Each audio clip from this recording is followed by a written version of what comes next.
Ok, đến led xin giới thiệu đến các bạn sản phẩm Sirius đỏ đen lên đèn bi cầu mắt quỷ, đèn Audi xịn nha, lên sạc Attila nâng đít.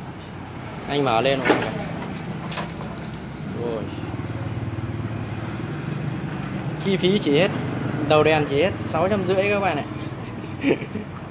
Rất đẹp, đèn bi cầu mắt quỷ, viền xanh viền đỏ cầu đỏ, Audi xi nhan, có công tắc riêng. Anh tắt dùng đây là công tắc riêng nháy đèn.